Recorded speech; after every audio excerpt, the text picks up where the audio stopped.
¿Aló? Buenos días, compañeros. Buenos días, compañeros.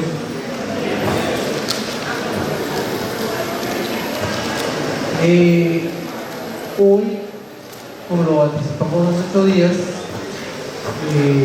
iniciamos en la temática de la cátedra, que repetimos,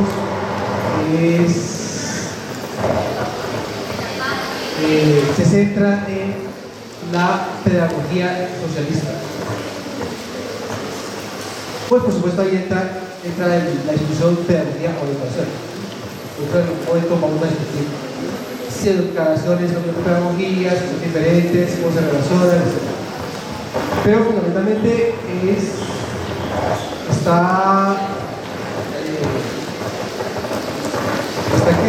se releva su carácter socialista. ¿Por qué el socialismo? Lo dijimos hace 8 días. Porque el socialismo es una producción que se teoriza después de la Revolución Francesa. Incluso en el marco de la Revolución Francesa se discutía una suerte de socialismo utópico, pero que fundamentalmente con Marx el socialismo cobra sentido en términos científicos, entendió la ciencia desde la historia. Y el socialismo, aunque algunos compañeros, aunque algunos personajes se apoyen la boca diciendo socialismo, el socialismo de una u otra manera nos acompaña en la misma fundación de la modernidad del siglo XIX. Y que nosotros tomamos una de las vías que es precisamente caracterizar cómo aparece el socialismo en la educación y el socialismo en la expansión del capitalismo después del siglo XVIII. No va a repetir el programa, más bien para anticipar nuestro ponente de hoy, que es Ricardo Sánchez. Y Ricardo Sánchez va a iniciar precisamente con el siglo XVIII, la educación y el modo productivo capitalista que nace en la modernidad. El capitalismo aparece en el siglo XII-XIII en Florencia, pero fundamentalmente el modo productivo capitalista aparece precisamente con la revolución burguesa y se expande, se extiende hasta el cansancio y hasta la miseria de un pueblo que es expropiado de su condición de hombre. Ricardo Sánchez hace más de 20 años está con la Universidad Estatal y trabajando con el proyecto académico de investigación de pedagogía Mayer, donde está escrita esta cátedra, estas cátedras que se imparten en la facultad. Ricardo estudió en la Gran Colombia, estudió licenciatura en filosofía e historia, tiene estudios de especialización en filosofía latinoamericana y magíster de educación en filosofía latinoamericana en las y él pues tampoco ha pasado su vida en limpio, pero también ha acompañado y está impregnado como impulsor y como impulsado de movimientos sociales. Ha pertenecido a diferentes organizaciones políticas importantes y tiene un marco de desarrollo al día de hoy y de realización que es el sindicalismo. Entonces nos acompaña Ricardo, que nos dejo a ustedes con la charla que estoy hoy profesor. Bueno, buen día para todos y todas. El tema que voy a abordar hoy tiene que ver con la educación y el capitalismo. Voy a pedir por favor a Juanjo o a los primero que todo voy a referirme a unos antecedentes históricos que son necesarios para entender el fenómeno del capitalismo y el tema de la educación y el papel de la Iglesia y las comunidades religiosas en este proceso. Entonces, como antecedentes, en la siguiente, Juan Carlos, tenemos lo siguiente: el surgimiento de la propiedad privada. Es decir, una vez que desaparecen las comunidades primitivas y las guerras que se dan entre distintas tribus y pueblos, al estar los derrotados son esclavizados, y con el surgimiento de la propiedad privada, digamos que surge el Estado. En este caso estamos hablando del Estado esclavista, el de Grecia, el de Roma, posteriormente el Estado feudal, luego el Estado moderno capitalista. El surgimiento del cristianismo y su persecución. El cristianismo se puede caracterizar como una corriente revolucionaria en su momento, pero hay que entender por qué el cristianismo se va a afianzar tanto en el pueblo y en la sociedad de los pueblos europeos. ¿En qué sentido? ¿Por qué se hace fenómeno? ¿Y cómo es que surge el cristianismo? Tengo mi propia tesis. El cristianismo surge primero porque los estoicos en el siglo III, antes de nuestra era, consideraban que lo más importante era mantener un equilibrio interno espiritual en la persona. No importa que el cuerpo estuviese sufriendo, pero que espiritualmente hubiera un equilibrio interno. El segundo elemento es el concepto de la idea de alma en Platón. Para Platón el alma era el mundo de las ideas, sino que después se le da una connotación distinta a esa categoría de alma. El tercer elemento es la concepción del pueblo de Judea de la existencia de un solo Dios. Esos tres elementos van a configurar en lo que va a ser como las bases teóricas para el surgimiento del cristianismo como una corriente de pensamiento teológico. Y desde luego eso en contraposición a los intereses de Roma, el Imperio Romano. Además, cuando se dan el estoicismo, coincide también con el epicureísmo, y ambas también buscaban la felicidad. Todas las filosofías y todos los pensadores se han pensado el fin último que aspira todo ser humano, que es la felicidad. Por lo tanto, para la felicidad, para los epicúreos está en el placer, y para los estoicos el equilibrio interno espiritual. Siglo III, que coincide con la finalización de las guerras del Peloponeso entre Esparta y Atenas, siglo III, y que da fin a ese gran imperio griego y que es aprovechado por los persas para invadir. Prácticamente sea la finalización del mundo griego y el surgimiento de Roma, que 2 siglos después se va a convertir en un gran imperio.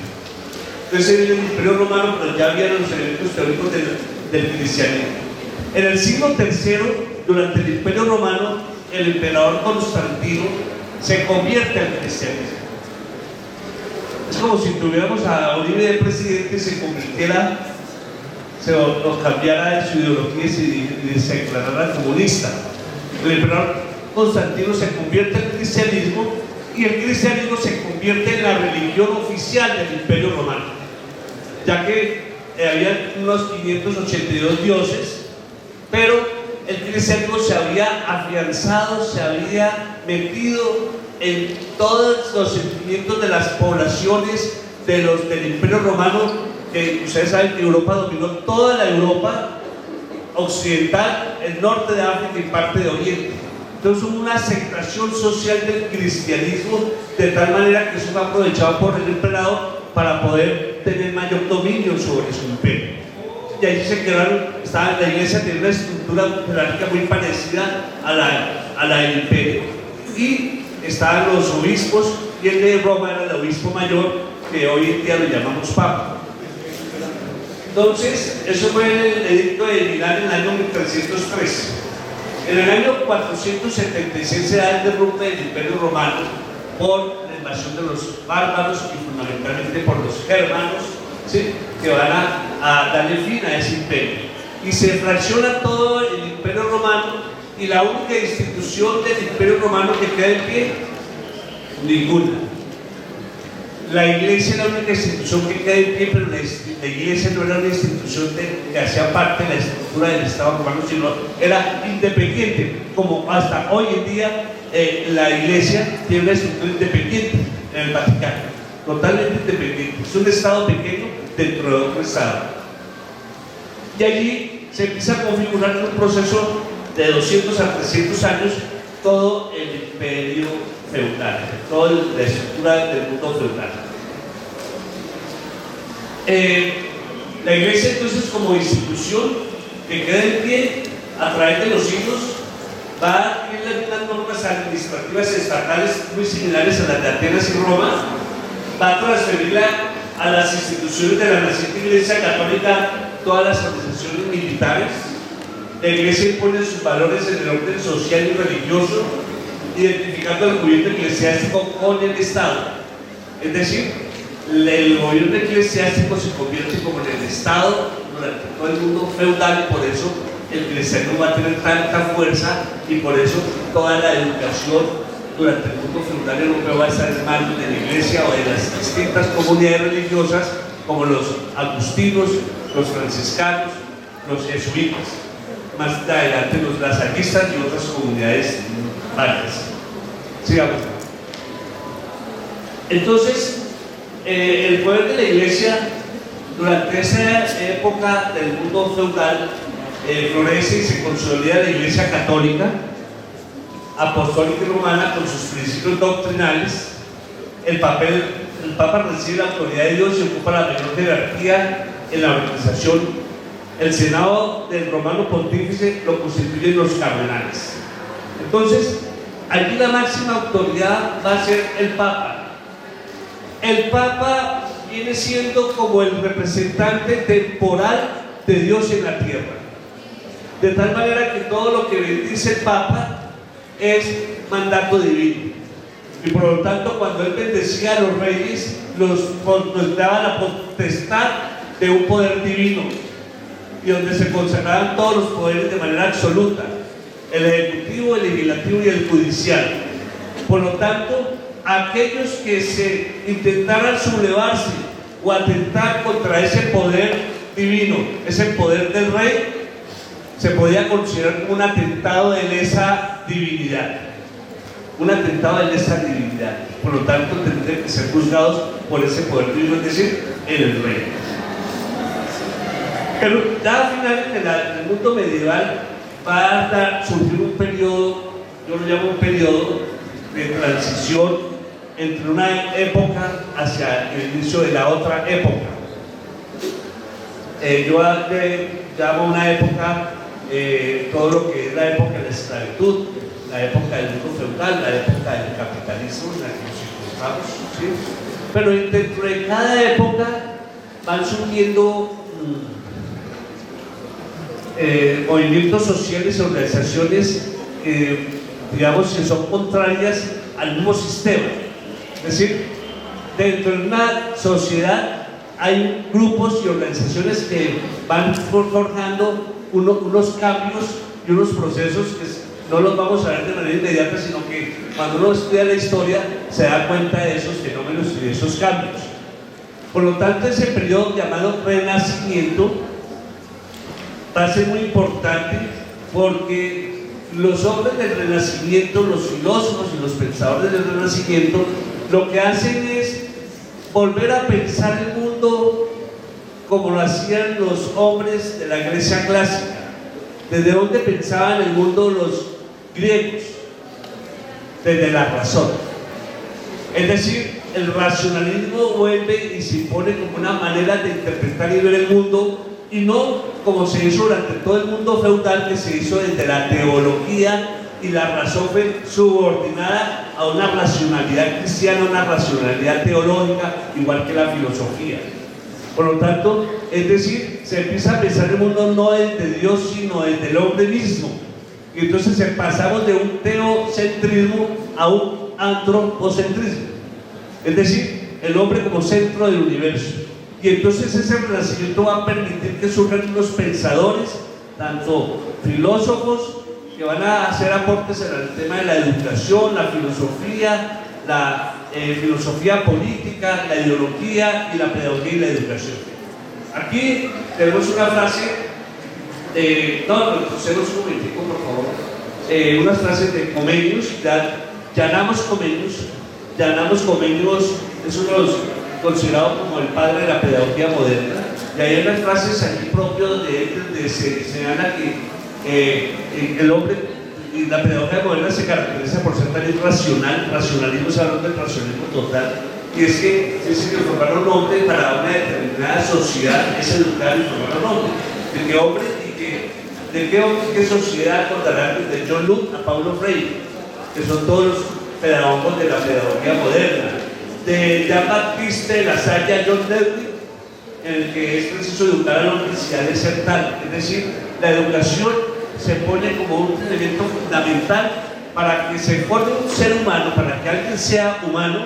Realmente la educación no es lo que lo va a definir como una persona en una categoría de ser humano. Y por lo tanto, surge después el ideal falsófico al que me referiré más adelante. Sigamos, profe.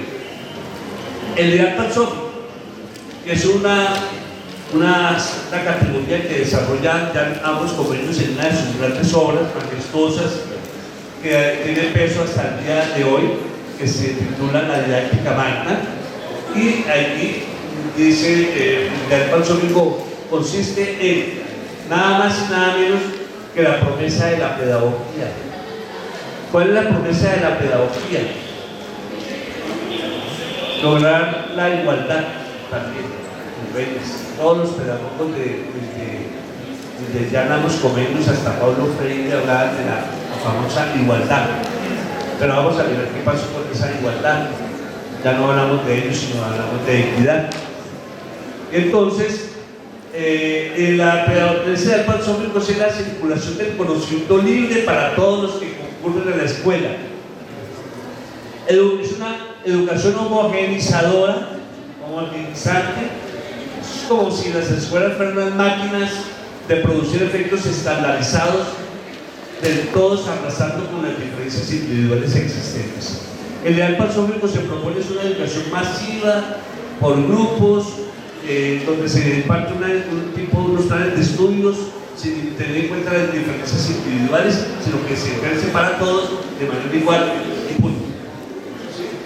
Sigamos.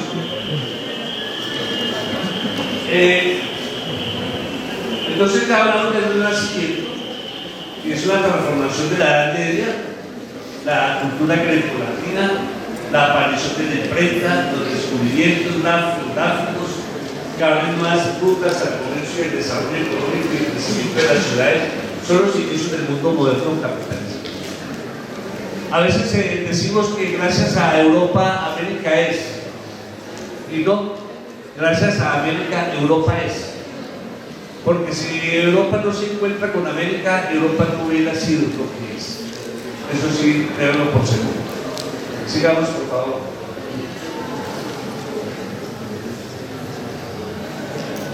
Entonces vamos a encontrar una concepción, ya lo dije, el teocentrismo, el antropocentrismo, ¿no? Así que hay una crisis religiosa, con el Renacimiento hay una crisis religiosa, una crisis de poder también. Hay unos cambios políticos, ideológicos, desaparecen los señoríos feudales y surge la monarquía centralista y autoritaria. Aparece en el año 1657 la primera edición latina del libro La Didáctica Magna de Jan Amos Comenius. Y hay que tener en cuenta muy importante lo siguiente: dentro del seno del feudalismo, lo que se conoce como la Alta Edad Media, ya a finales, van surgiendo un grupo de sectores sociales que no hacen parte del control del señor feudal. Es decir, son como hombres libres, pero sí tributan ante el monarca, pagan tributos, pero ellos son libres y viven por fuera de ese control, a diferencia de los siervos que están supeditados y subordinados al señor feudal. Estos hombres libres viven en unos lugares, digamos, que tienen como sus propias normas, que se conocen como villas o curdos. Y allí son hombres libres, y esos hombres son los artesanos y los comerciantes. Es decir, dentro del seno de la sociedad feudal, dentro del sistema político feudal, había inmerso unos sectores sociales y económicos que venían emergiendo, desarrollándose, pero sin tener una injerencia en el poder político, para nada, absolutamente para nada. ¿Sí? Avanzamos, por favor. Y allí, entonces, eso es lo que va a posibilitar de una u otra manera, como que son unos embriones del desarrollo del capitalismo. Voy a tomar la dialéctica magna. Comenius, pues es considerado el padre de la pedagogía moderna. Señala que conviene educar al hombre si debe ser tal. Nadie puede creer que es un verdadero hombre a no ser que haya aprendido a formar su hombre. Es decir, que esté apto para todas aquellas cosas que hacen al hombre, dice Comenius. Entonces, los nuevos sectores económicos que estaba señalando hace un momento, es una nueva clase social emergente con poder económico, sin tener poder político. El surgimiento de estos grupos ovillas que ya les mencioné, y van a surgir nuevos problemas sociales, y por ello se va a pensar en la escuela. Pero antes de hablar de la escuela y cómo es que surge la escuela y por qué, es bueno señalar que con el crecimiento del desarrollo económico de artesanos y comerciantes y producto de la revolución industrial y el desarrollo del capitalismo, ¿sí? Y los capitalistas y los burgueses, que eran considerados plebeyos por la nobleza, porque no eran de príncipes de sangre azul, sino eran sangre roja, pueblo, plebeyos, pero la burguesía era vista así, y de tal manera que incluso la categoría de villano, se considera villano aquel que vive en una villa, pero como se trataba de la burguesía, la nobleza se refería a ellos de manera despectiva, y el concepto villano fue cambiando su connotación para decir que son ladronzuelos, gente baja, sucia. A eso se refería así la nobleza, a la burguesía. Ahora se pueden imaginar ustedes a los que son los trabajadores y al pueblo. Entonces, estos nuevos sectores sociales que van surgiendo, entonces esto va a ser desarrollado con la revolución industrial. Se suponía que con la revolución industrial saldrían beneficiados el patrón y el obrero, pero con el paso del tiempo las familias se empezaron a dar cuenta que la vida sería una lucha constante. El jornal no fue desesperado y la comida no fue lo suficiente para todos los integrantes de la casa, ¿sí? ¿Y a qué solución entonces se llega?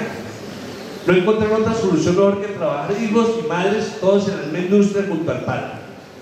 Para ese momento, antes de la Revolución incluso francesa, a la que voy a referir en un momento, para ese momento no existía ninguna legislación laboral que dijese la jornada laboral es de 12 horas o 16 horas, no existía. No existía la seguridad social, salud y pensión, esas cosas no existían. No existía ninguna legislación de protección a los derechos humanos.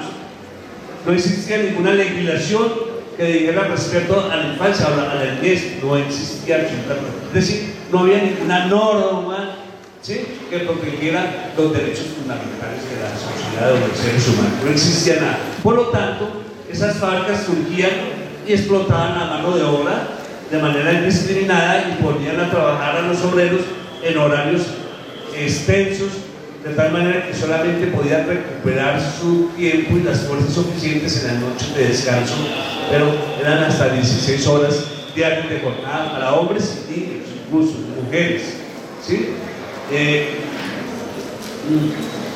Entonces, la explotación de la mano de obra de niños y mujeres, la aparición de la infancia como una categoría no biológica sino histórico-social, gracias a los aportes de la pedagogía, la psicología y el derecho, ¿sí? Y entonces aquí, en ese proceso de desarrollo social, pues se va a dar un fenómeno muy importante al arte ludismo. Un fenómeno muy importante va a ser que la burguesía, ya afianzada con un gran poder económico, ya habían unos pensadores que se habían pensado unos tipos de Estado. Por ejemplo, Thomas Hobbes habla del Estado absoluto, considera que el Estado debe estar en manos de un monarca. Habla del famoso Leviatán. El Leviatán era como una especie de monstruo marino que se encontraba al final, cuando uno ve el mar allá, que una línea, ellos pensaban que allá había un abismo y había estado el famoso monstruo Leviatán que devoraba absolutamente todo y había que tenerle miedo, de tal manera que el Estado es visto así como un gran leviatán, ¿sí? Donde se concentra todo el poder absoluto, y donde era necesario utilizar la fuerza. A diferencia de John Locke, que habla del Estado democrático, del Estado liberal, que ya habla de un Estado de derechos y de la separación de los Estados, y luego otro de los grandes ideólogos del Estado burgués es Jean-Jacques Rousseau, con la obra del contrato social. Habla más de un Estado social de derecho. Entonces, esos son los tres modelos, y ya habían unos teóricos sobre eso. Maquiavelo también había escrito sobre el tema del poder del príncipe, y por lo tanto, habían ya suficientes teorías sobre cómo podría ser ese nuevo mundo, ese nuevo Estado, el Estado moderno. Por eso, la Revolución Francesa es el resultado de la burguesía que aspiraba a tener ese poder político para poder desarrollar de manera más profunda las fuerzas productivas. ¿Por qué? Porque los feudos, los sistemas feudales, por decir algo, Francia o Inglaterra, estaba dividida por muchos feudos, y cada feudo tenía su señor feudal, y habían monarquías y cobraban tributos para pasar de un feudo a otro. Los comerciantes tenían que subir a sus mercancías. Es decir, eso era un estorbo, como decir hoy en día que las fronteras nacionales sean un estorbo para el desarrollo de las fuerzas productivas, y por lo tanto vienen los tratados de libre comercio para que circule de manera libre las mercancías, de tal manera que había que desarrollar con más profundidad el desarrollo de las fuerzas productivas para que el capitalismo floreciera y avanzara, de tal manera que había que destruir ese tipo de estructuras feudales, ¿sí? Y eso se da con la Revolución Francesa en el año 1789, constituyéndose por primera vez el Estado-Nación.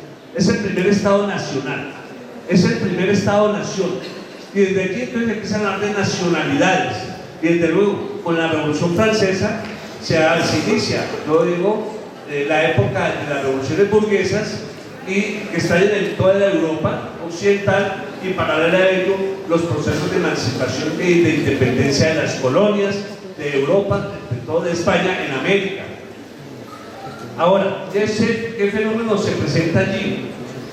Que hubo países donde la burguesía no triunfó, pero la nobleza no pudo derrotar a la burguesía. No, es decir, hubo un empate técnico, y entonces como que la nobleza y la burguesía llegaron a un acuerdo de hagamos los pasitos, y el acuerdo fue que la monarquía seguía existiendo, pero ya el rey no tenía el poder absoluto, sino que había una constitución política que le ponía límites a ese rey. Por lo tanto, sobre las monarquías constitucionales que todavía existen hoy en día en España, en Inglaterra, Gran Bretaña, monarquías constitucionales con un parlamento burgués.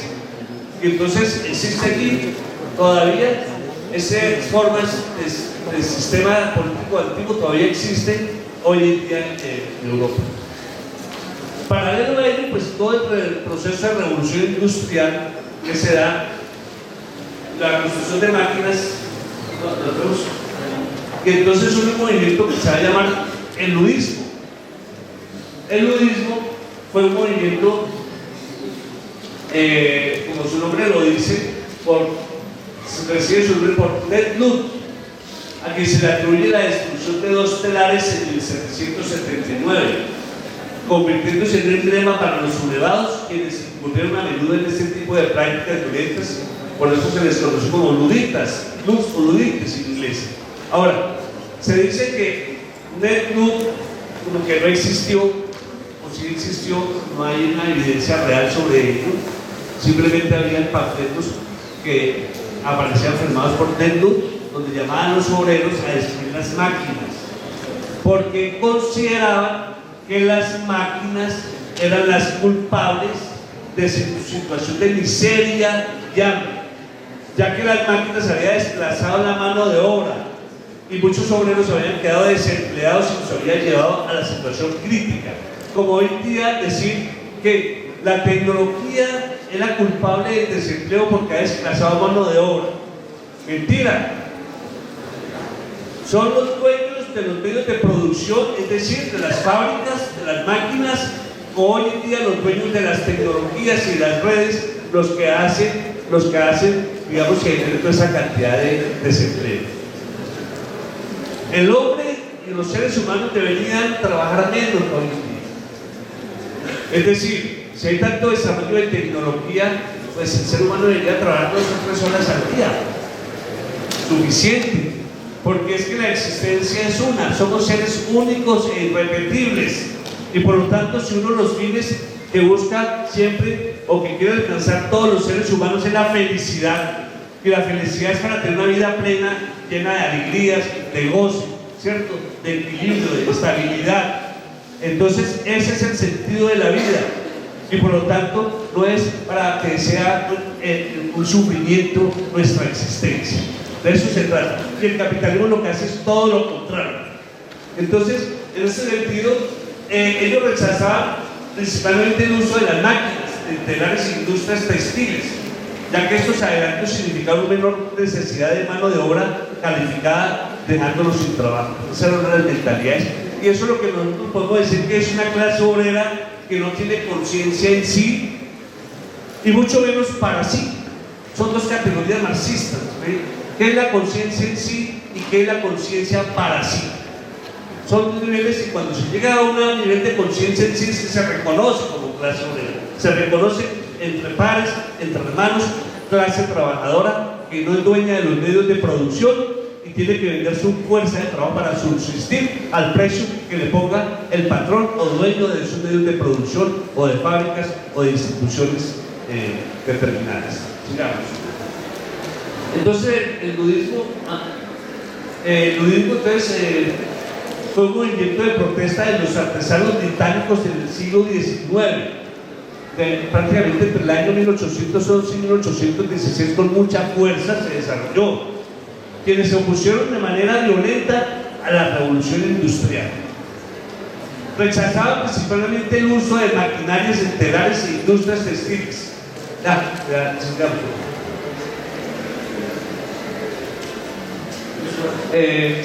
Pero no, sí, bueno, ¿qué pasó con el ludismo? ¿Qué pasó con el ludismo? ¿Qué pasa con el ludismo? ¿El ludismo desapareció? No, el ludismo todavía existe como movimiento. Lo que pasa es que no tiene la suficiente fuerza, pero que ha cambiado un poco sus características. Hubo desarrollos ludistas en España, los sucesos de Alcoy en el año 1821 y otras partes de Europa, donde se desarrolló alguna industria incipiente. En los Estados Unidos hubo un resurgimiento del ludismo llamado neoludismo, que organizó en 1996, es decir, hace 26 años, un segundo congreso ludita. Allí se firmó un manifiesto que llamaba a la resistencia pasiva, al consumismo y a las tecnologías cada vez más extrañas del mundo computarizado. Es decir, decía una resistencia pacífica, no le ganemos al consumismo, a esas tecnologías que nos están haciendo daño, pero digamos no tiene la misma radicalidad de los inicios y tampoco su cuestionamiento al capitalismo de cierta forma. Sigamos.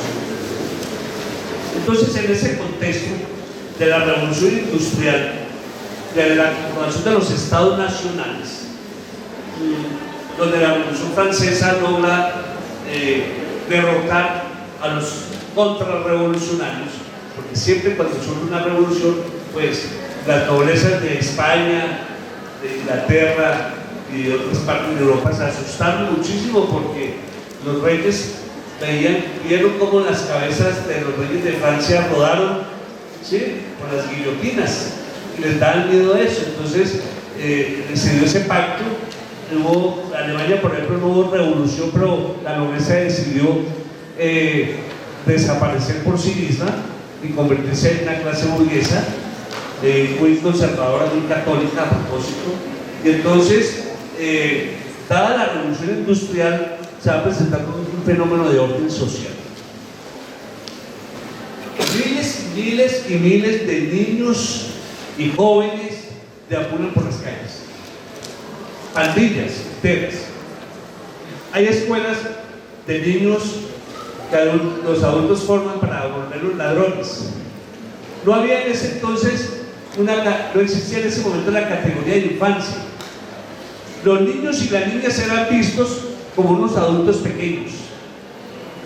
No había ropa para niños y para niñas. Los niños y las niñas se vestían igual que los adultos. No había lugar vetados para que ingresaran los niños, es decir, no había letreros que dijeran prohibida la entrada a menores de edad. Eso no existía. No existía esa categoría de menor de edad, aunque solamente en términos filosóficos kantianos, ¿sí? Cuando Kant habla en su artículo de la Ilustración sobre la mayoría de edad y la minoría de edad. Y entiéndase que la mayoría de edad no es un problema biológico, sino racional, donde el ser humano es capaz de pensarse por sí mismo, tener la capacidad de tomar sus propias decisiones y no estar dependiendo de otros. Esa es la racionalidad kantiana. Y ese es el concepto de mayoría de edad. Entonces, la burguesía, una vez consolidada en el poder, dice: tenemos que poner en un problema de orden social. La educación está en manos de las comunidades religiosas. Los reyes en su momento no creo que les interesó el tema educativo. Las comunidades religiosas iban ante los reyes a pedirles auxilios económicos para las escuelas de huérfanos. Y era elitista la educación. Por lo tanto, y además había una tradición y una costumbre con mucha fuerza que era la educación doméstica. Y entonces, cuando surge la escuela, los padres de familia se resisten a enviar a sus hijos a la escuela, porque vienen de una tradición que es la educación doméstica, y pasar de una educación doméstica a una educación escolar no fue un proceso fácil, ni en Europa, ni en América, ni aquí en la Nueva Granada. No fue un proceso fácil, hubo resistencias muy fuertes. En el caso de Europa, era porque los padres de familia consideraban que le estaban quitando mano de obra, porque sus hijos eran fuerza, mano de obra para trabajar en las empresas familiares. Y entonces, al mandar 4 hijos a su escuela, les perdían fuerza de trabajo. Entonces, ¿qué fenómeno se presentaba? Y un problema de situación de orden económico en la familia. Entonces, este problema de desbordamiento de lo social, de pandillas que asaltaban, que atracaban por todas partes, pues la burguesía consideró importante resolver ese problema mediante la creación de un dispositivo llamado escuela pública. Y la escuela pública surge con ese propósito, con el propósito de controlar, disciplinar y vigilar el cuerpo infantil y juvenil. ¿Sí? ¿Mediante qué? El encierro. No solamente un encierro físico, sino también un encierro epistérico. Es decir, también caía como anillo al dedo el encierro epistérico en el sentido de adoctrinar a los jóvenes en las categorías y conceptos de la nueva nación, de la naciente nación, para crear mentalidades chauvinistas, por decir algo, ¿sí? Como las que nos educan a nosotros para de pronto generar diferencias con Venezuela, con nuestros vecinos, porque nosotros sabemos mucho de Colombia, nos enseñan, nos crean esa mentalidad para crear esa mentalidad chauvinista nacionalista, ¿sí? Y mirar con indiferencia a nuestros vecinos, porque uno no conoce, por ejemplo, quién le dice cuál era la capital de la provincia de Bolívar, en Ecuador. Nadie sabe, pero si le pregunto cuál es la capital del Valle del Cauca, no sabe que es Cali, ¿sí? Claro, allá en la capital de la provincia de Bolívar es Guarán, ¿sí? O la de Abaco, de Obama, exacto. ¿Sí? Entonces, ¿por qué? Porque de pronto yo puedo hablar con eso, porque viví en Ecuador 3 años y entonces tuve la oportunidad de conocer Ecuador y estudiarlo. Pero entonces, miren cómo se ha creado esa mentalidad chauvinista nacionalista también a través de la educación. Ahora, desde el punto de vista histórico, la escuela es el dispositivo que se construye para encerrar a la niñez y a la adolescencia. Sigamos, por favor. Entonces, el encierro no solo físico, sino también de las categorías de la pedagogía que ha elaborado para construirlas. Se desenforma la didáctica magna, que fue escrita en el año 1613, 1657 se tradujo al latín, para aplicar el ideal pansómico de Comenius, que consiste en educación para todos de manera múltiple y simultánea, sin tener en cuenta las diferencias. Y es aquí donde Comenius establece una propuesta de plan de estudios para los niños de 6 a 12 años, otro plan de estudios para los jóvenes de 12 a 18 y otro plan de estudios de 18 a 24 años, y es más o menos la estructura que se mantiene, ¿sí? Ahora, cuando estamos hablando de este periodo, estamos hablando de Europa. Ahorita nos refiero de manera muy breve al caso de América, el caso de la escuela sube con ese propósito de entonces el maestro de escuela, para la vieja pedagogía del siglo XVII, la educación en el ámbito escolar estaba reservada únicamente a los educadores. Se entendía por educadores a quienes ejercían el oficio de educar a la infancia y a la juventud. Con el surgimiento de la escuela, se convierte la escuela en un centro de investigaciones sobre el tema de la niñez y la juventud. Y es allí donde surgen, los maestros empiezan a estudiar los problemas educativos. Que los maestros son también pedagogos y los pedagogos son maestros. Y allí surge una disciplina nueva como disciplina, que es la psicología, y la psicología junto con la pedagogía van a encontrar en la escuela un centro de investigaciones importantes sobre la niñez y la juventud, y es por eso que va a surgir la categoría de infancia. La infancia como un proceso histórico-social, y desde luego el derecho también empieza a legislar sobre esa nueva realidad del cuerpo infantil y juvenil para darle nuevas connotaciones y nuevas categorías y crear una norma distinta. Ser un pedagogo era también ser un educador práctico. A nadie se le ocurría que la enseñanza fuese cuestión de personas ajenas a la enseñanza. Los grandes pedagogos de la modernidad fueron ante todo maestros de escuela. Es decir, no había un divorcio entre un maestro y un pedagogo como hoy en día existe, que son pedagogos los que hacen teoría sobre la educación y los maestros son los que se aplican, no hay un divorcio, ¿sí? Y no hay una connotación importante porque es el maestro que se pone las botas y va al aula a confrontar las distintas conflictos y contradicciones, mientras que el pedagogo muchas veces es un ratón de biblioteca. O como sucede, digamos, en el mundo universitario, donde hay profesores que se han convertido en investigadores y ya han dejado de dictar clases, cuando debería tener una relación directa con el aula de clase, con los estudiantes, para mirar ese trabajo de proceso de investigaciones que tienen que ver en el caso de la Facultad de Ciencias y Educación. No lo hay. Entonces, la educación en el siglo XVII escolar constituía una razón de las corporaciones de los educadores. Las comunidades religiosas formaban a sus propios maestros. Los maestros laicos tenían que formarse por sí mismos o ir a una comunidad de estas y formarse como maestros. Los educadores construyeron un saber sobre la enseñanza, formaban a sus discípulos en el arte de enseñar y divulgaban sus ideas políticas, filosóficas y didácticas. El maestro era pago de acuerdo a los precios que fijaba la corporación. El rol del Estado era pasivo. A lo sumo exigía cierta idoneidad y otorgaba permisos o licencias para actuar como educadores. Las principales corporaciones de educación fueron las órdenes religiosas católicas y protestantes. También existieron los educadores laicos, como ya lo dije. Las ventajas de las corporaciones religiosas, ¿cuáles eran? Estamos hablando antes de que el Estado asuma el control de la educación. Primero, la organización colectiva, más allá de las tareas de enseñanza, les daba cierta independencia e identidad.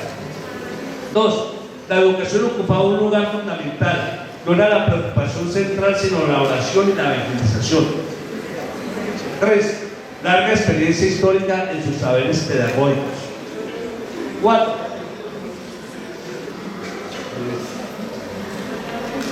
al contrario del educador laico, que solo podía obtener experiencia y saberes por sí mismos o formándose en una corporación religiosa. Los laicos sufrían mucho porque ellos, los que estaban afiliados a pertenecer a una corporación religiosa, tenían trabajo asegurado, pero los que eran independientes, los laicos, que no dependían de ninguna comunidad religiosa, pues les tocaba rebuscarse, y si encontraban una familia pudiente, les daban vivienda, alimentación, y les daban sueldo, y además de eso pues trabajaban en lunes a viernes. Eso era una estabilidad laboral para su momento. El caso de los lasellanos, para poner ejemplo, la congregación fundada por Jean Baptiste de la Salle, donde se formaron miles de maestros en todo el mundo. con sus textos la guía de las escuelas cristianas o las meditaciones. Entonces formaron con esas más cartillas en todas partes del mundo. Sigamos. Cuarto lugar, la mayoría de las corporaciones religiosas tenían ingresos económicos adicionales a los que recibían por educar, lo que posibilitaba educar a los pobres, a quienes no podían pagar. Los educadores laicos dependían de la demanda del mercado y solo podían educar a quienes se les pagaba. Quinto, las congregaciones religiosas no tenían que responder directamente al Estado nacional o local, sino que su autoridad verdadera era reconocida en el Santo Padre en Roma. Esto le daba una significativa independencia política en su proyecto evangelizador. Recuerden ustedes que era tanto el poder de la Iglesia y del Papa, que el Papa Alejandro VI, en el año 1493, regaló las tierras de América a los reyes de León y Castilla, mediante el documento conocido como la bula intercaetera o bula de Alejandrina. Regaló esas tierras, ¿sí? Ese era tanto el poder que tenía el Papa. Las relaciones entre las corporaciones de educadores fue conflictiva, especialmente desde los finales del siglo XVII. Entonces, esos conflictos se van a agudizar mucho más cuando el Estado asume el control de la educación y le dice a las comunidades religiosas: ustedes no van más con esto, ustedes se someten a la autoridad política, se someten a las políticas educativas del Estado, ustedes ya no van a ser autónomas ni independientes, ustedes tienen que obedecer a unas legislaciones educativas y unas normas, tienen que someterse a eso. Y entonces surge la escuela pública, y por eso hay tanto conflicto entre la Iglesia y la escuela pública, que se convierte en un debate político y que van a poder ustedes ver más adelante en un tema que se conoce como la guerra de las escuelas. Aquí no anda nada, que tiene connotaciones políticas muy profundas, y bueno, pero no voy a adelantar ese tema porque se lo proporciona a otros de mis colegas. Entonces, el gobierno y la educación, a los funcionarios gobernantes les interesaba solamente controlar las actividades de la educación, cerciorarse que no fueran contrarios a sus principios políticos. Los educadores laicos, el Estado le interesaba su idoneidad y la obtención apropiada de una licencia como el precio pagado por sus servicios. Estos intereses están vinculados al cobro de impuestos a las corporaciones por el ejercicio de su actividad. Por su parte, las corporaciones intentaban sacar a los gobernantes la mayor cantidad posible de recursos para su accionar, sin que el Estado se intrometiera ni en la metodología ni en los contenidos de la educación escolar que impartían. Entonces, encontramos algunos pedagogos modernos, pero antes de eso quiero referirme un poquito. Más bien, va a ser otro personaje. Voy a mirar los pedagogos, solamente unos cuantos. Wolfgang Ratzius fue un educador alemán nacido el 18 de octubre de 1971. Se educó en la Universidad de Rostock. Wolfgang abrió escuelas en Habsburgo y otros lugares. Sin embargo, en Köthen tuvo dificultades con el clero, que le condujeron a prisión durante 8 meses. Después del intento fracasado de abrir otra escuela en Petersburgo, se convirtió en errante y murió en Redwood el 27 del año de 1635.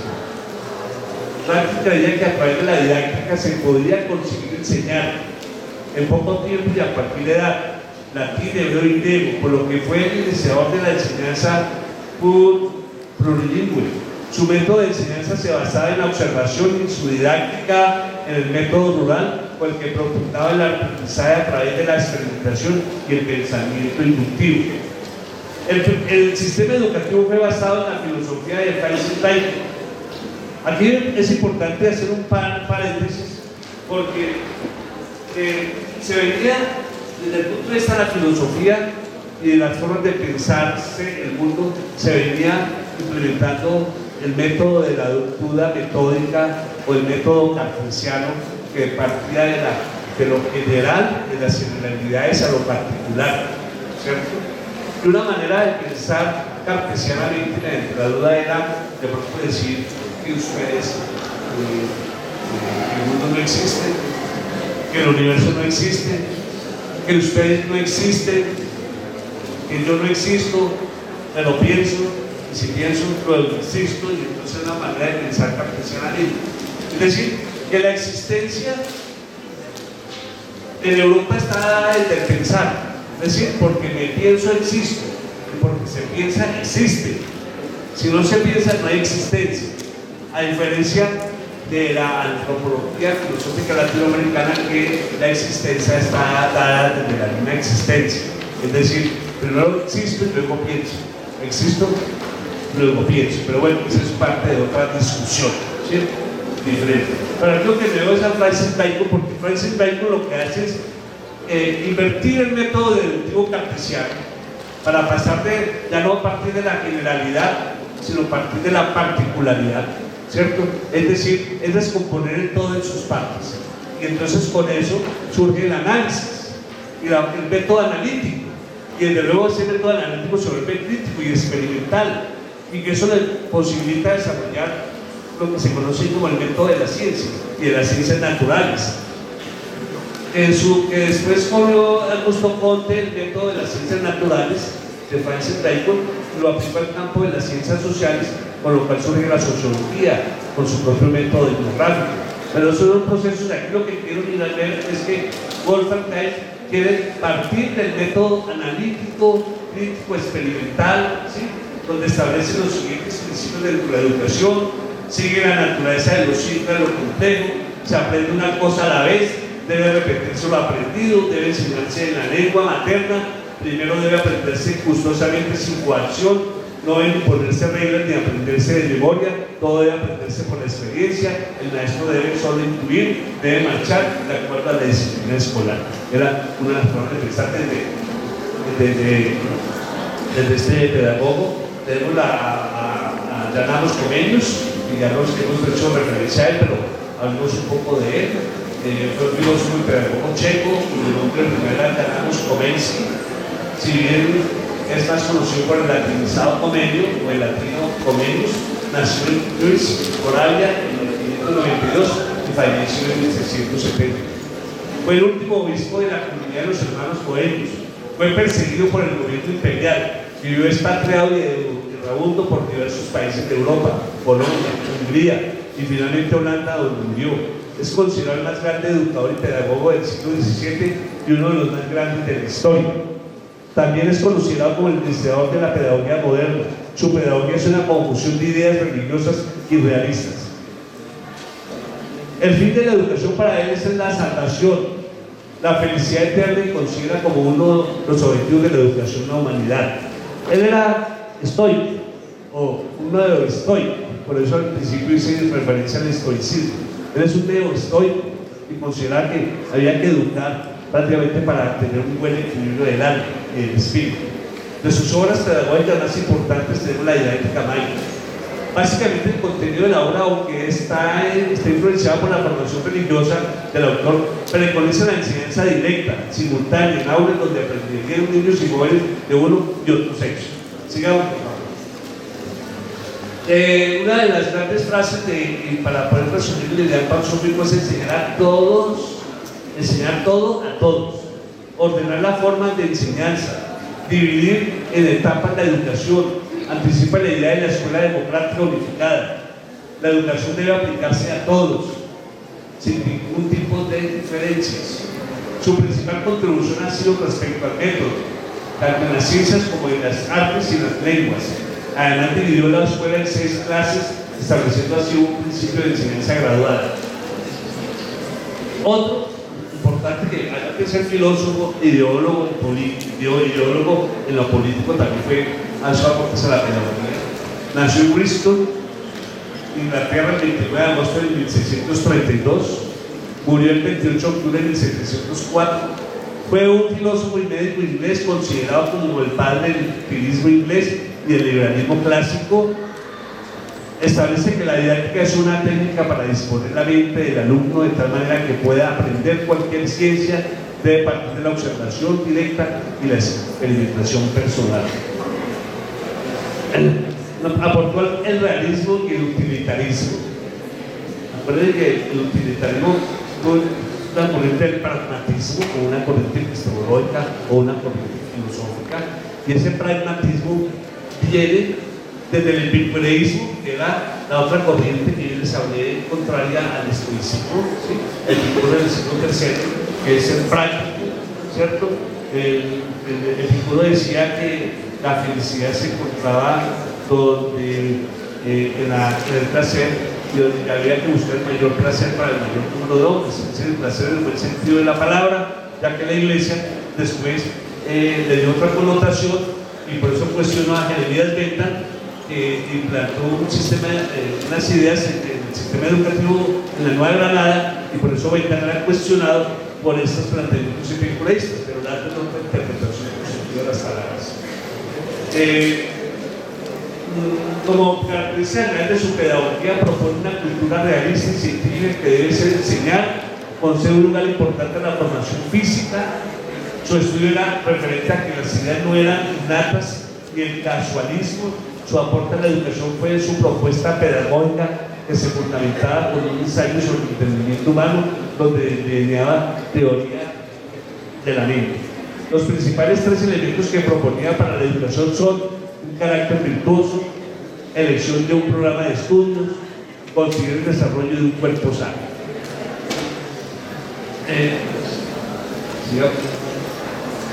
Otro de los pedagogos importantes que tener en cuenta es Francois Fénelon. Se hace una propuesta de educación para mujeres. Nace el 6 de agosto de 1651 en el castillo de Fénelon. Fue criado en el seno de una familia noble de la Bertonda. Cursó estudios en la Universidad de Chorz y en el seminario de San Culticio. Ordenado sacerdote en el año 1675, fue nombrado director de Nuevas Católicas, institución dedicada a la educación de mujeres. La educación de la mujer no había sido muy atendida en las épocas de la Reforma y la Contrarreforma. Ambas se habían preocupado esencialmente de la educación de los muchachos. La educación de la mujer cristiana, en el que pedía que no se limitara su cultura al conocimiento de las primeras letras y de las faenas domésticas, sino que debía también estudiar las letras clásicas, la retórica, la gramática y la poesía, permitiéndole la lectura de las obras de Platón, Cicerón, Seneca y Plutarco. Fénelon se ocupó de la educación no solo teóricamente, sino también en la práctica. Los escritos pedagógicos de Fénelon son de dos clases: tinos dedicados a la educación del duque de Borgoña, entre los cuales se encuentra su conocido Telemaco, impregnado de cultura clásica, y otro dedicado a la educación femenina con el título de la educación de las niñas, compuesto a instancias de los duques de Bourgogne para la educación de sus hijas. Sus obras influyeron grandemente en la educación francesa. Ahora, el inicio del Estado educador del siglo XVIII y XIX. Debido a que el Estado desplaza a las comunidades religiosas y torna el poder del Estado para ejercer el control de la educación, desde ese momento podemos decir que el Estado se convierte en un Estado educador. Hoy en día el Estado ya no es un Estado educador, el Estado hoy en día es un Estado evaluador, pero ese sería un punto de otro tema. El Estado evaluador prácticamente a principios de los años 90, en 1990 se constituye como Estado evaluador, y ahora todo pasa por los procesos de evaluación, o la evaluación más bien, y no se miran los procesos sino los resultados. Bueno, pero bueno, eso es otra discusión. Entonces, ese Estado educador, la burguesía pretende el poder político de las organizaciones religiosas, desenvuelve el ideal pasófico de convenios, surge la escuela pública financiada por el Estado. Sobre otro fenómeno importantísimo, es que como la escuela era pública, porque los pobres estaban llevados, niños y niñas y jóvenes trabajando, pandillas, no había cómo, y los padres apenas podían subsistir. Entonces, una manera era crear la escuela pública gratuita, y además era obligatoria. Padres que no mandaran a sus hijos a la escuela, la policía los podía detener, estuvieran en prisión de 3 a 6 meses a un año si no enviaban a los hijos a la escuela, porque los padres no querían, había mucha resistencia, si no querían. Y entonces habían decretos y normas y la policía podía allanar casas, sacar a los niños, llevarlos a la escuela, ponerle la sanción correspondiente, ¿sí? Quitarle los hijos a los padres, en fin, no fue fácil la aceptación social de la escuela, no fue fácil, fue muy difícil. desinforma, y otro de los fenómenos es que los maestros, como el Estado asume el control de la educación, pues la educación se convierte en una educación laica, ya no una educación confesional. Y al ser laica, pues se van a favorecer los miles de maestros que andaban por ahí llevados, porque van a ser contratados por el Estado. Y al ser contratados por el Estado, les va a dar estabilidad laboral, pero van a perder autonomía, porque ya no pueden enseñar lo que quieran, sino que el Estado les dice qué enseñar y cómo enseñar. Y entonces esta estabilidad laboral les permite también construir un gremio, y al construirse gremios de maestros, pues va a ser un gran desarrollo para las congregaciones de maestros, para que surjan los movimientos pedagógicos y se habrá debates pedagógicos y desarrollo de la pedagogía, y todo eso va a ser importantísimo, y con eso surgen los sistemas educativos nacionales, cuando el Estado asume eso. Y entonces eso es un fenómeno muy importante para tener en cuenta. Sigamos, por ejemplo. Entonces este Estado educador va a tener maestros asalariados. El maestro va a tener una estabilidad laboral, como ya lo dije. Va a haber una limitación o condicionamiento de las comunidades religiosas a su rol educador. Ya no pueden enseñar lo que quieran, no señor. Ya su fin no es evangelizar. Usted tiene que obedecer a los parámetros del Estado. Y ahí viene la punta fuerte. La obligatoriedad y gratuidad de la educación pública, importante. El 2 de mayo de 1805, el virrey Cisneros en Argentina aprobó la propuesta del Cabildo de crear escuelas en la ciudad dirigida a los pobres.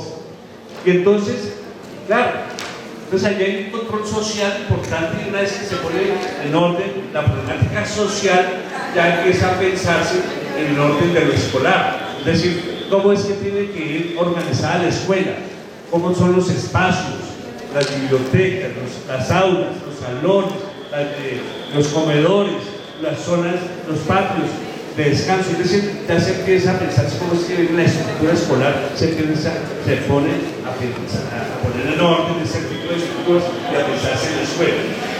Y desde luego, pues en los conflictos que ya les dije, aquí el surgimiento de la escuela en América o en la Nueva Granada no es por un problema de orden social, como en Europa, porque no había revolución industrial, no había niños de abundancia por las calles, ni pandillas, ni nada por ese estilo.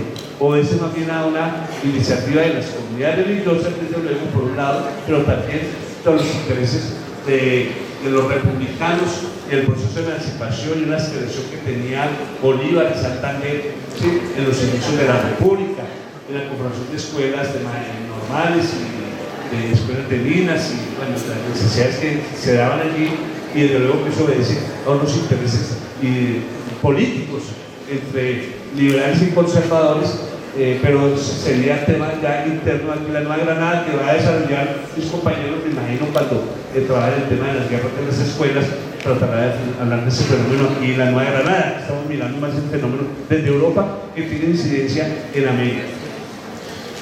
De cerrar los jóvenes en las calles, ¿sí?, hubo decretos de obligatoriedad, ya lo dije, el uso de la fuerza policial para quitarle los hijos a los padres. Y con el tiempo, después de tantas resistencias y tantos conflictos, llega un momento en que la familia termina aceptando la escuela. Se da cuenta que la escuela es una posibilidad que hay de ascenso social. Es decir, es la posibilidad de que los pobres salgan de la pobreza y tengan un ascenso social a través de la escuela pública. Y por eso hay una alianza muy importante que funciona.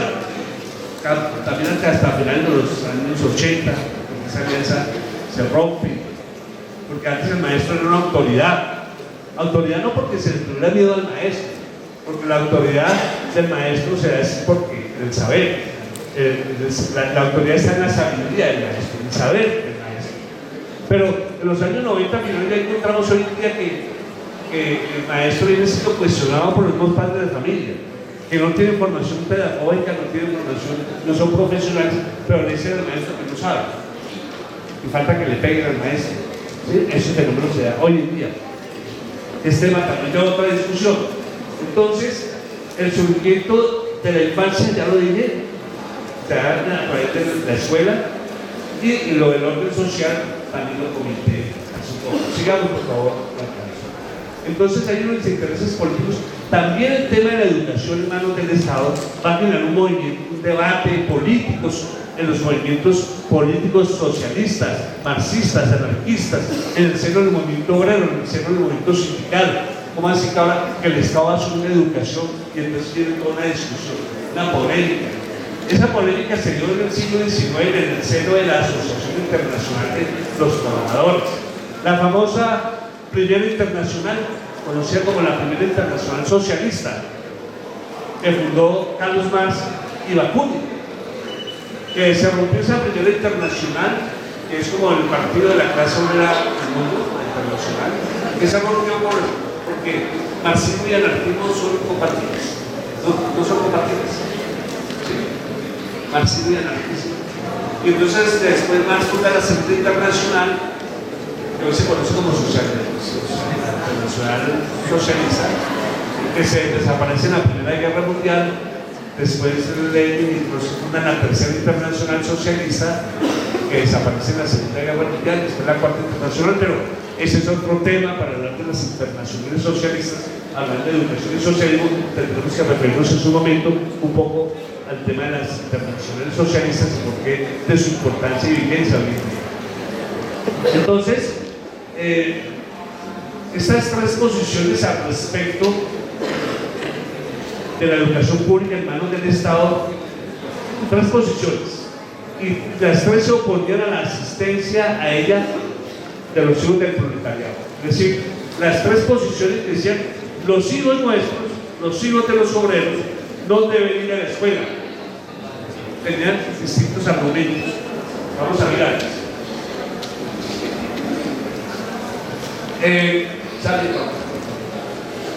Los tres argumentos de la Asociación Internacional del Trabajo, de Trabajadores, decían los socialistas franceses, afirmaban que solo la familia proletaria podía educar a sus hijos proletarios, por lo que discrepan totalmente de las escuelas, porque esas escuelas en manos del Estado, sean públicas, quieren adoctrinar a los pobres para que deben de pensar como pobres y piensen como burgueses.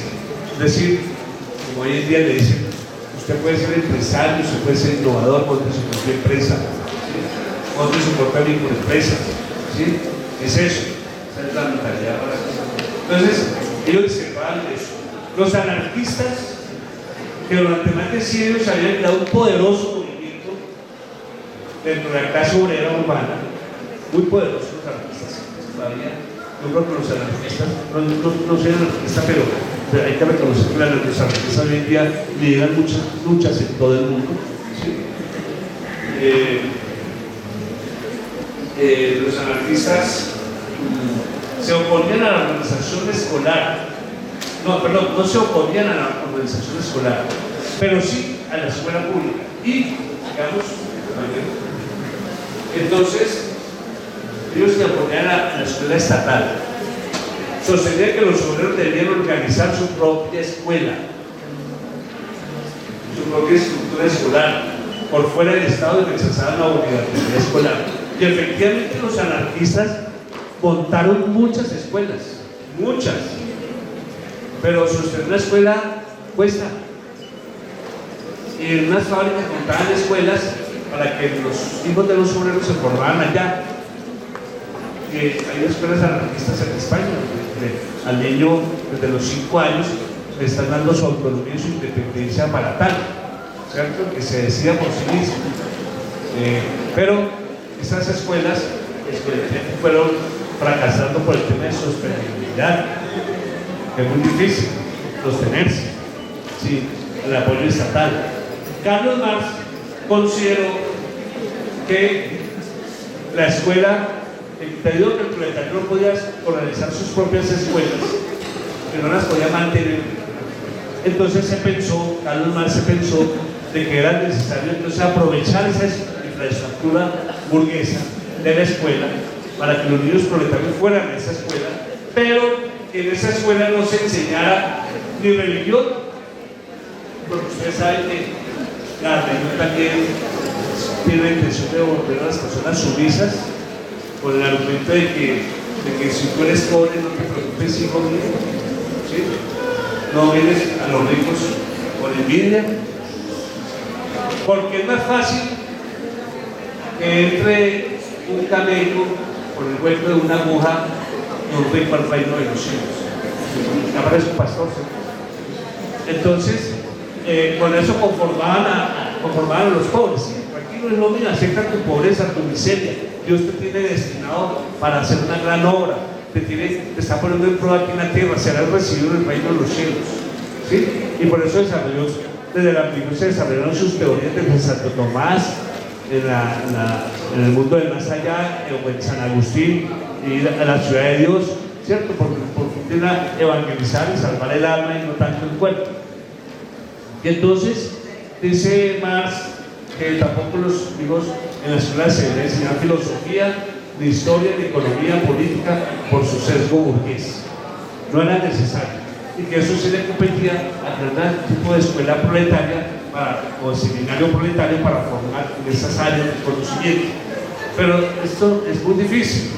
Sin embargo, la escuela se impuso, se dio, se desarrolló, y desde luego todos esos debates hoy en día se mantienen. No son debates de hace 200 años. Hoy en día todavía se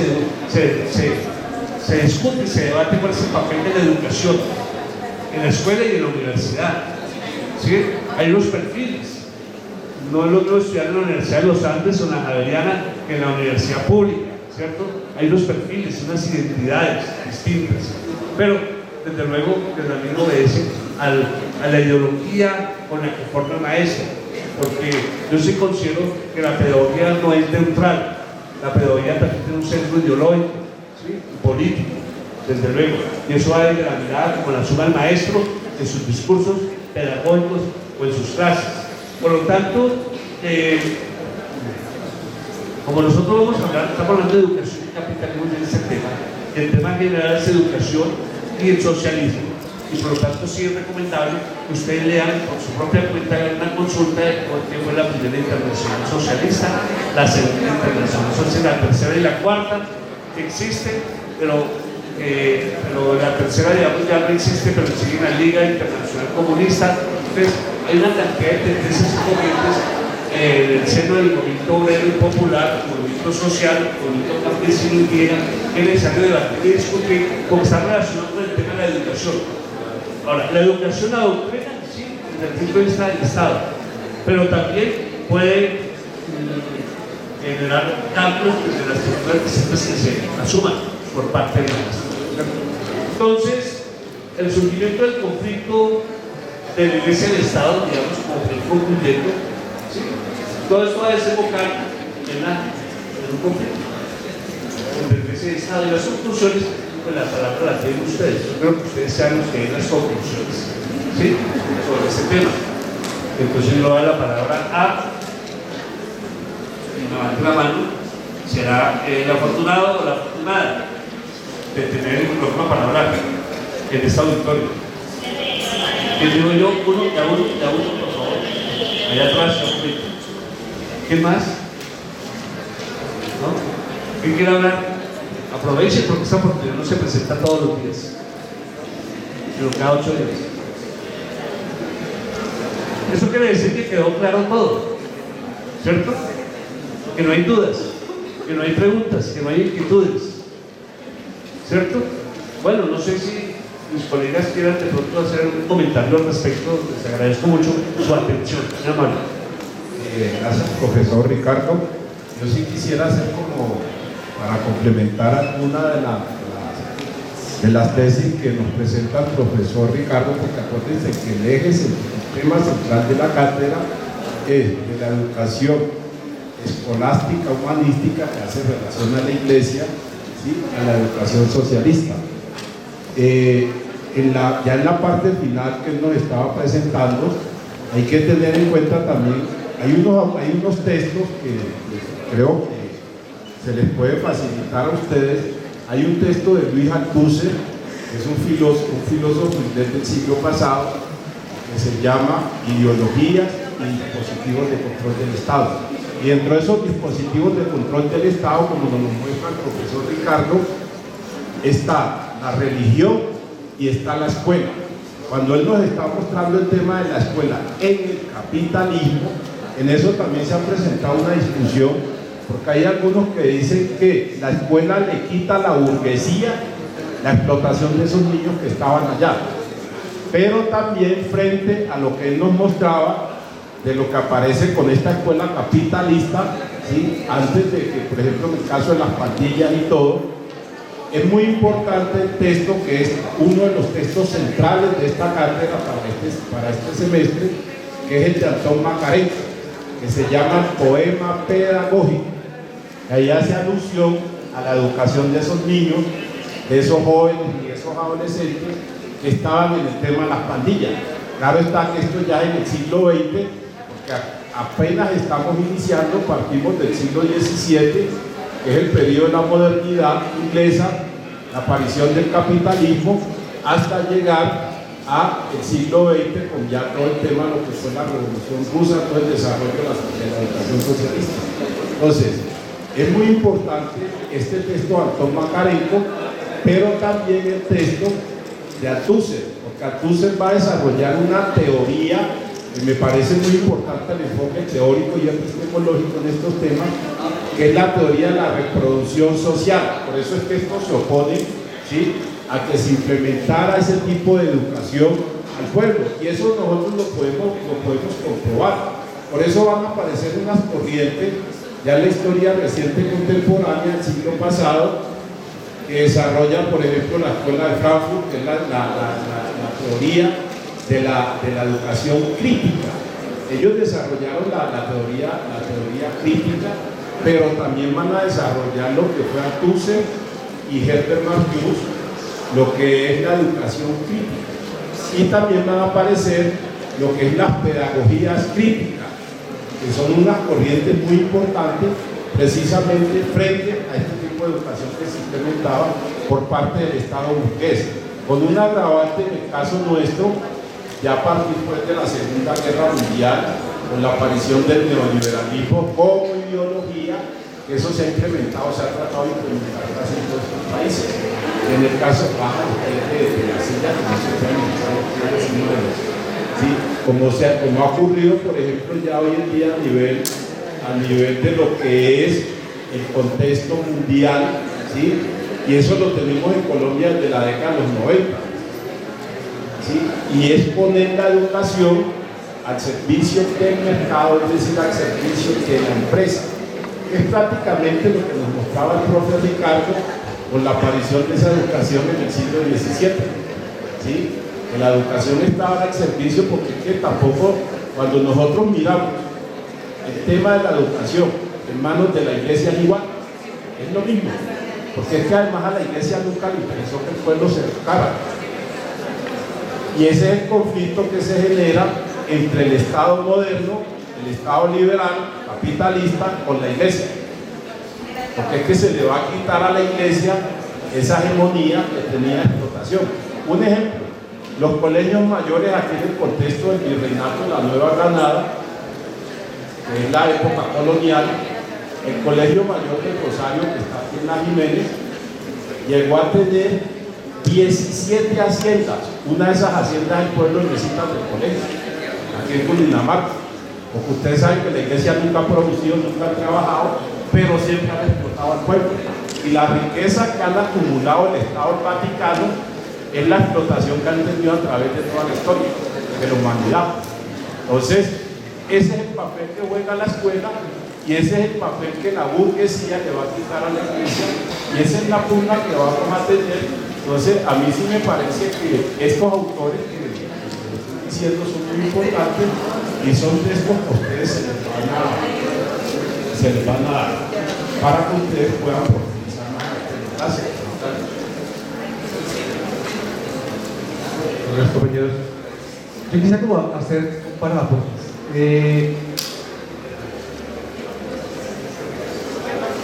No, porque es que... ¿Sí? En lo que respecta a lo planteado por Ricardo, porque Ricardo hace un recorrido importante en lo que respecta a la educación y la propiedad privada.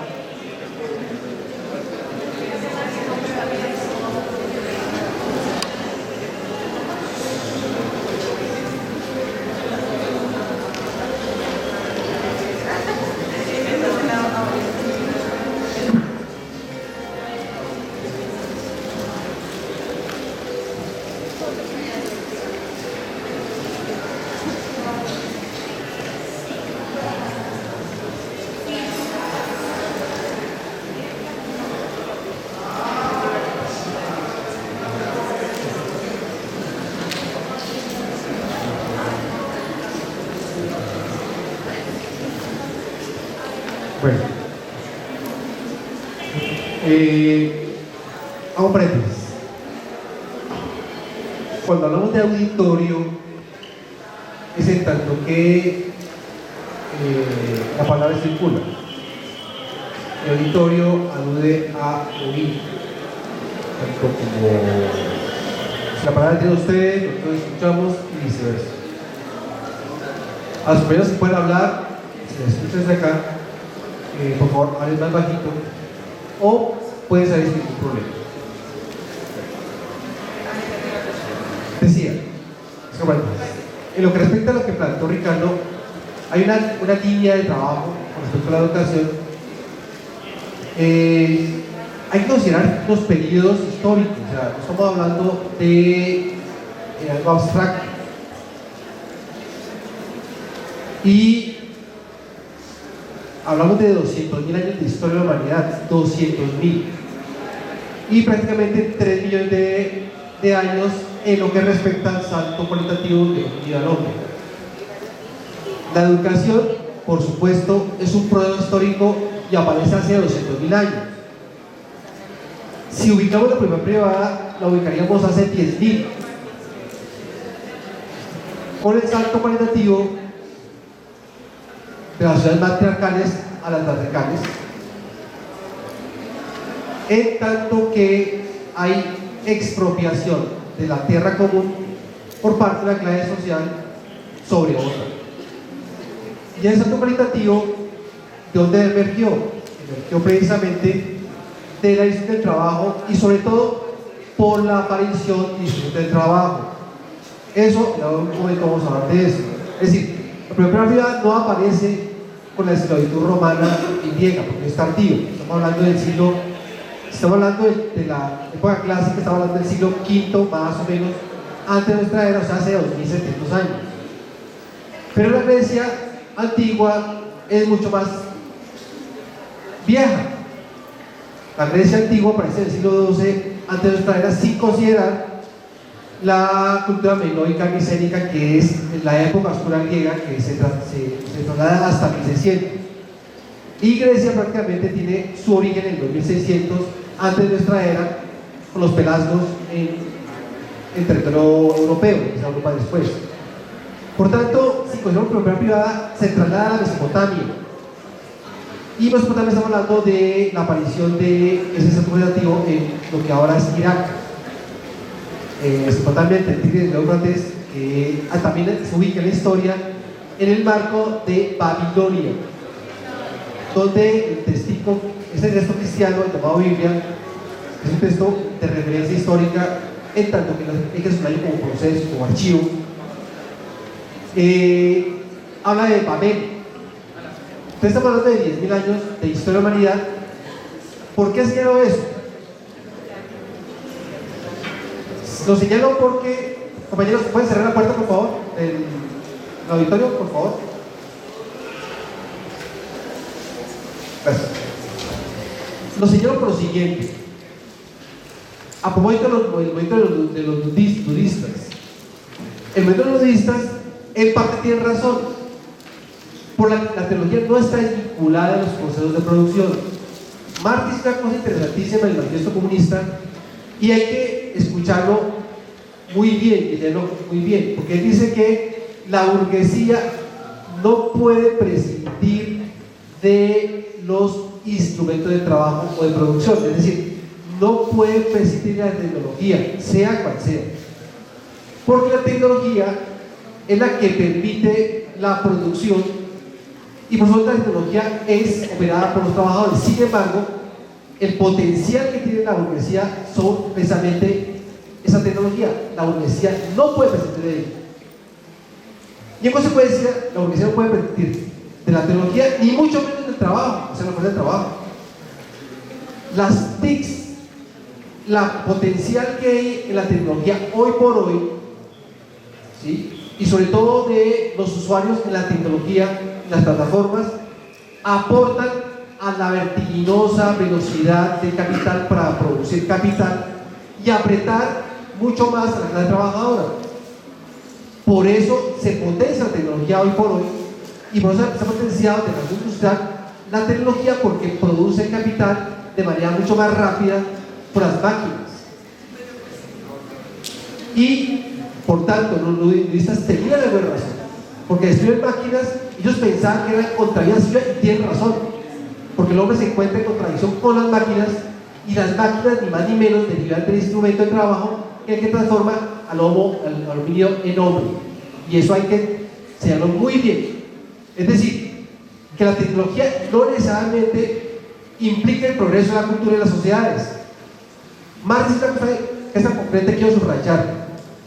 Son las leyes de diversificación.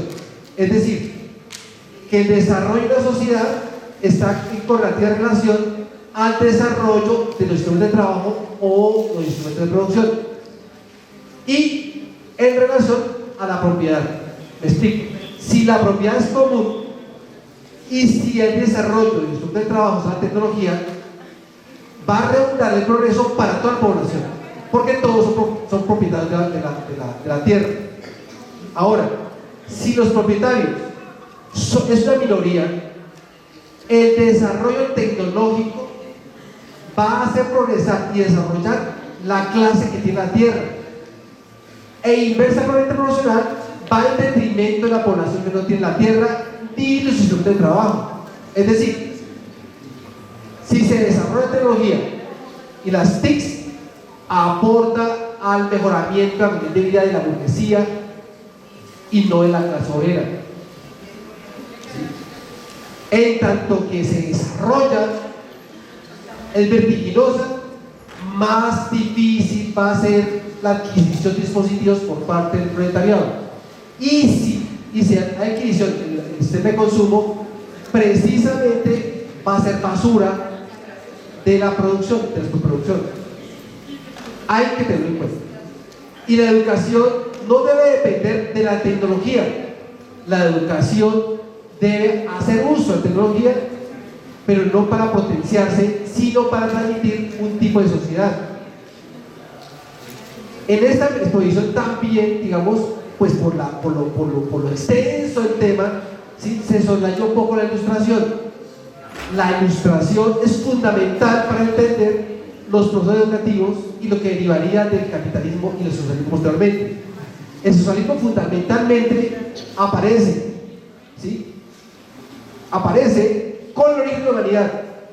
Estas sociedades primitivas son comunistas primitivas porque tienen la tierra en común y se reparte de manera equitativa los bienes de consumo. Y la educación es horizontal. La educación es horizontal porque es por la vida y por la vida y por la vida. Trata bien la tierra. Compañeras, creo que alguien está hablando de arriba. Es molesto, mira, bajen el tono de voz con mucho gusto o se salen.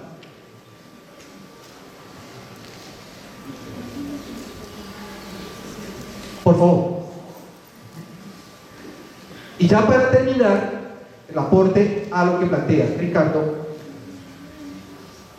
no hubo encuentro entre las tierras precolombinas y los españoles. Hubo invasión, masacre y exterminio. Hablemos con su nombre.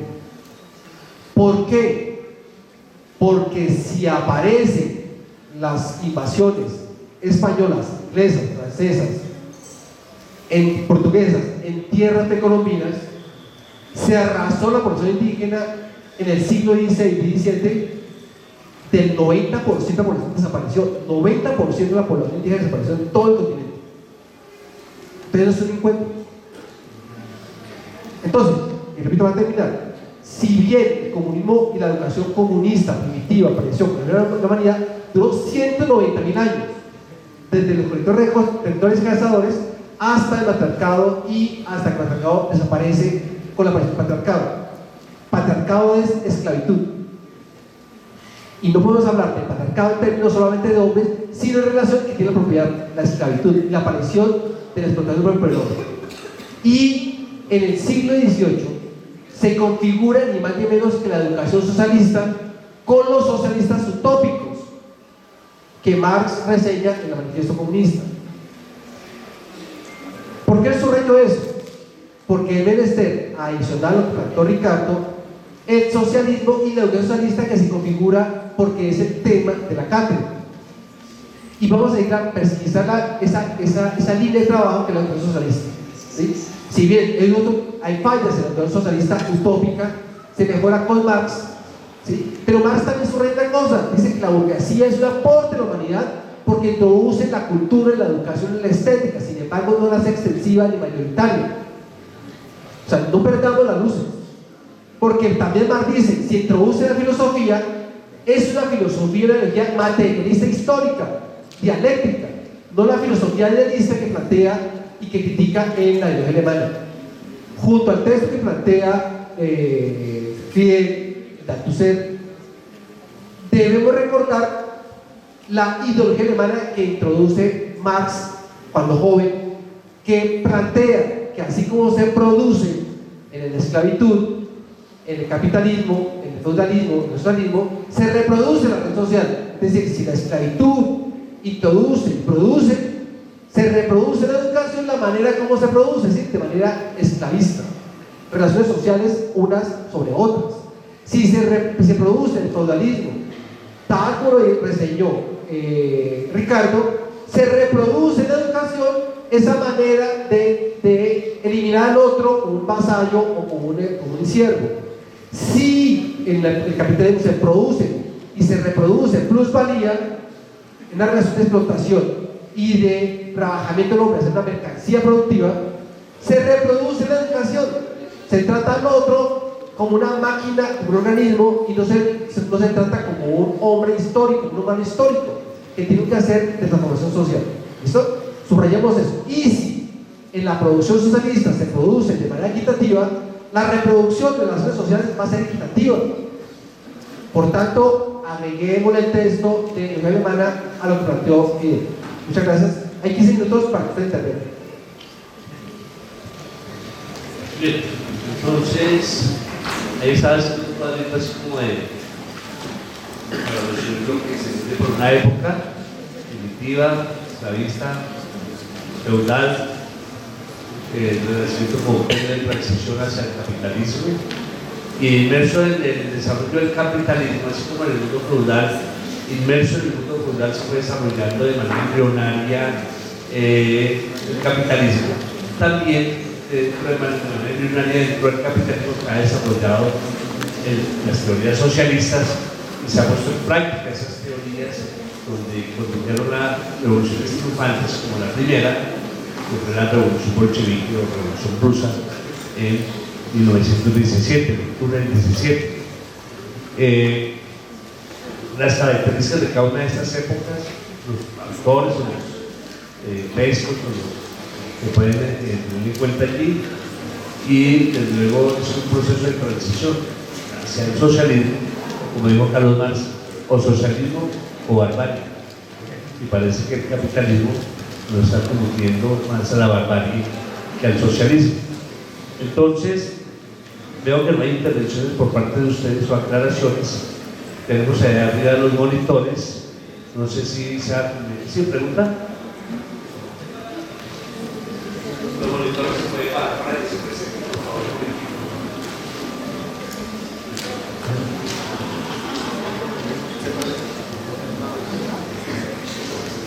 Yo tenía una pregunta. Arriba Así. Ahí.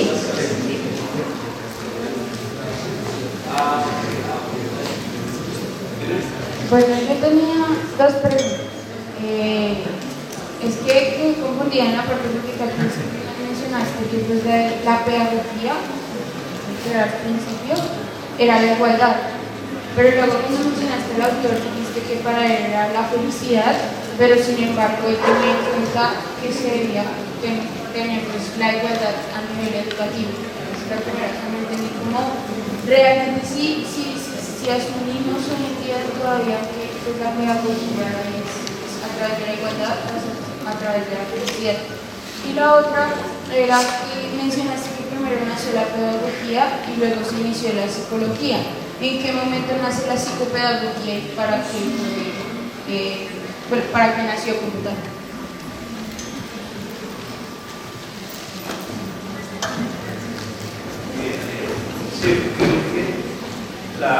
todos los filósofos han planteado que el fin último de la aspiración que tienen los seres humanos es la felicidad.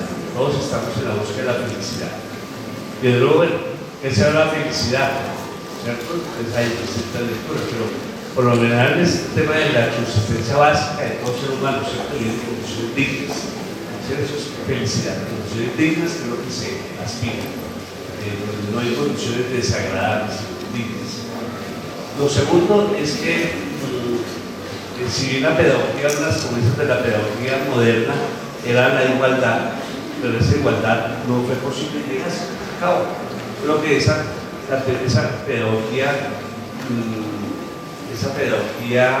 que buscaba la igualdad y la felicidad murió, entre comillas, con Paulo Freire, que era toda la pedagogía moderna, es la pedagogía de la esperanza, de la vida, que buscaba el equilibrio y la igualdad, pero parece que todo eso se derrumbó. Desde el momento en que el Estado dejó de ser también un Estado educador, por mediados de los década de los 80, inicios de los 90 del siglo pasado, también el ideal filosófico se derrumbó. Es decir, ya no se imparte desde los 90 una educación simultánea, múltiple, de todos para todos, sino que se han tenido en cuenta las diversidades y las diferencias que existen entre los individuos. Aunque no es fácil impartir una educación diferenciada en un aula de clase o acá, por ejemplo, es muy difícil. Sin embargo, el Estado, porque se dio cuenta que esa promesa de la igualdad no fue posible, y por eso hoy en día no hablamos de igualdad, sino de equidad. Se habla más de equidad que de igualdad. Y entonces no se tuvo en cuenta esas diferencias, esas diversidades que existen, y por eso el ideal filosófico se derrumbó. Y hoy en día pues existe. ¿Por qué? Porque hubo sectores sociales que habían sido invisibilizados, desconocidos, que empiezan a exigir reconocimiento en la década del 90 con el marco incluso política del 91, ¿sí? Por ejemplo, los indígenas empiezan a pedir reconocimiento, las poblaciones afro, ¿sí? Empiezan a pedir reconocimiento, empiezan a decir una educación distinta a la que se venía dando de manera tradicional. Mi discurso hoy fue fundamentalmente en Europa, pero muy inocente, en el sentido de mostrar todo el proceso del sufrimiento de la escuela, porque no me correspondía hablar de la escuela aquí en la Nueva Granada ni nada, sino que sus compañeros lo van a hacer en su momento. Entonces, esa escuela empieza a ser criticada en distintos sectores, porque prácticamente como la historia nuestra comienza en el año 1492, cuando llegaron los españoles, y hacia allá como que es el punto primitivo. Aunque nosotros en nuestra historia, para hablar de categorías arbitrarias y necesarias para ponerle unas fechas, no es que en un año comienza un periodo y el otro, sino que es un proceso de transición, sino que de manera arbitraria y necesaria ponemos una fecha como un referente, ¿sí? Eso hace el historiador. Pero lo que quiero decir es que los indígenas empezaron a pedir reconocimiento, una educación propia para sus comunidades indígenas, ¿sí?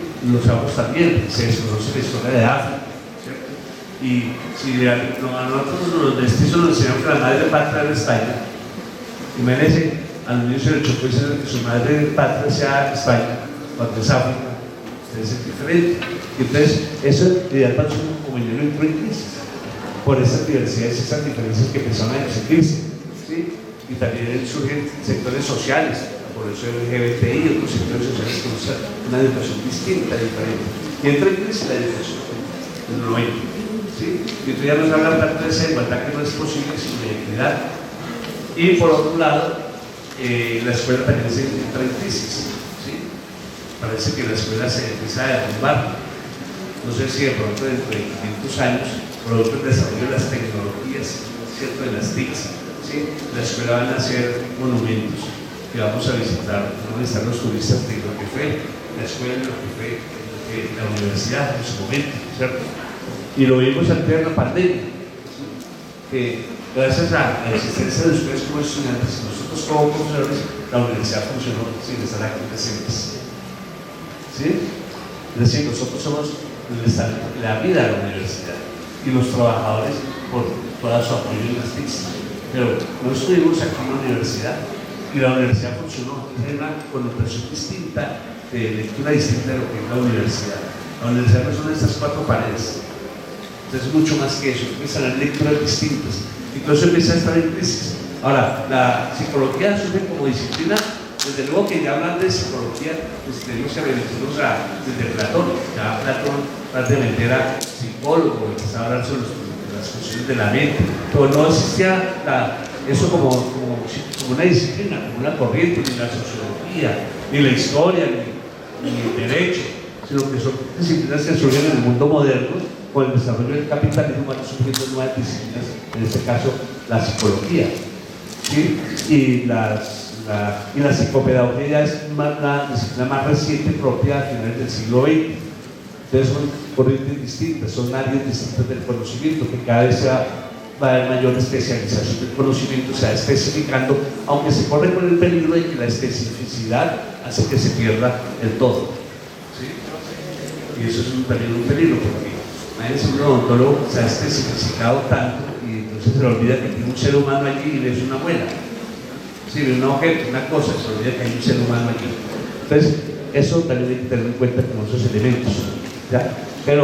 Y por eso el Estado, cuando deja de ser un Estado educador, a partir de los años 90 pasa a ser un Estado evaluador, y ahora todo pasa por la evaluación, y se convierte en una evaluación estatalizada. Es decir, el Estado ya no decide, ya no le dice a las instituciones educativas qué enseñar, cómo enseñar, nada. Por el contrario, ahora les concedió el llamado a autonomía escolar con los gobiernos escolares, con el decreto, la ley 115 y el decreto 1860 y los famosos desarrollos de los proyectos educativos institucionales PEI. A partir del año 96 le exigió a las instituciones educativas: ustedes asumen su propio PEI, su propio proyecto educativo.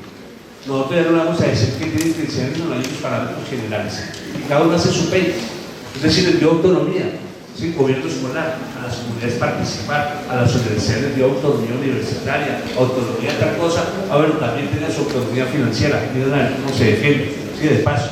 Entonces, eso pasó esa evaluación, entonces ahora la evaluación pasa por los pares académicos y los consejos nacionales de acreditación para la acreditación, y entonces hay unos parámetros que son estandarizados, y quienes cumplen con esos parámetros estandarizados en los programas académicos en la universidad son programas acreditados.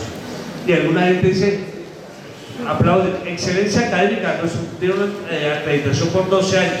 Yo sí tengo una discrepancia frente a eso, porque yo pienso que esos programas acreditados es que obedecen a los parámetros que están cumpliendo, que impone el gobierno y el Estado sobre el modelo neoliberal en la educación pública.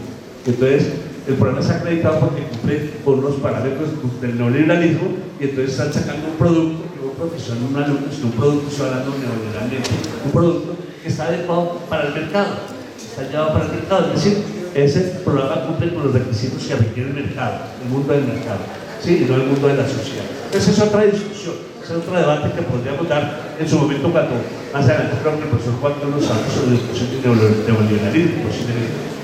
Yo creo que hablar 2 minutos y en otro momento pensar un momento. Con respecto a la psicología, hay que guardar proporciones. La psicología griega no es comparable con la moderna. Hay 3 épocas. La época clásica, entre el siglo V antes de nuestra era, el siglo V después de nuestra era.